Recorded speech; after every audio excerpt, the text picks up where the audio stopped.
Everyone, ये जो सवाल है ये आपका ट्विटर पे बहुत ज़्यादा वायरल हुआ था कुछ समय पहले। तो चलिए हम इसको देखते हैं कि इसका सही आंसर क्या होगा। आगे बढ़ें इससे पहले आप अपना आंसर कमेंट कर सकते हैं वीडियो को पॉज करके।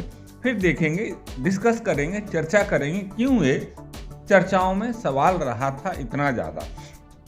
तो सबसे पहले तो हमें बॉड मास पता होना चाहिए। बॉड मास, देखो भैया, सबसे पहले हम ब्रैकेट को सॉल्व करते हैं, नो डाउट हमने पढ़ा हुआ है। उसके बाद फिर हम ऑफ को सॉल्व करते हैं, फिर डिवीजन को सॉल्व करते हैं, ठीक है। उसके बाद फिर मल्टीप्लिकेशन को सॉल्व करते हैं, उसके बाद फिर एडिशन को सॉल्व करते हैं, और फिर लास्ट में हम सब्ट्रैक्शन को सॉल्व करते हैं। वैसे डिवीजन और मल्टीप्लिकेशन दोनों का प्रायोरिटी सेम होती है, और जब सेम प्रायोरिटी वाले होते हैं तो हम लेफ्ट टू राइट हमेशा सवाल को सॉल्व करते हैं। कहाँ से सॉल्व करते हैं? Left to right.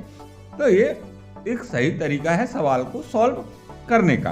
तो चलिए हम लोग देखते हैं जो हमारा सवाल है, 6 divided by 2 bracket 1 + 3 bracket close. तो सबसे पहले तो हम ब्रैकेट ही सॉल्व करते हैं। तो देखा जाए 6 डिवाइडेड बाय, ये आपका यहाँ पर 1 + 2 है ब्रैकेट में, ओके। सो ये 2 इंटू 1 + 2 आपका बेसिकली कितना होता है? 1 + 2 आपका होता है 3, ब्रैकेट में लगा दिया। अब उसके बाद हम ब्रैकेट रिमूव करेंगे तो आपका क्या आएगा? मल्टीप्लाई का साइन आएगा। अब उसके बाद हम क्या करेंगे? डिवीजन और मल्टीप्लिकेशन दोनों का प्रायोरिटी सेम होता है, तो हम यहाँ पे लेफ्ट टू राइट इसको सॉल्व करेंगे। तो फिर देखा जाए, सबसे पहले हम 6 को 2 से डिवाइड करेंगे, तो ये आपका कितना आएगा? 3 आएगा। फिर मल्टीप्लाई, फिर यहाँ पर आ गया 3 जो बचा हुआ था, और ये हो गया 3 × 3 = 9। तो ये तो है इसका एक आंसर। लेकिन इसी सवाल को कुछ लोग कुछ इस तरीके से भी कर रहे थे। कैसे कर रहे थे? जिसके कारण ये चर्चा का विषय बना हुआ था।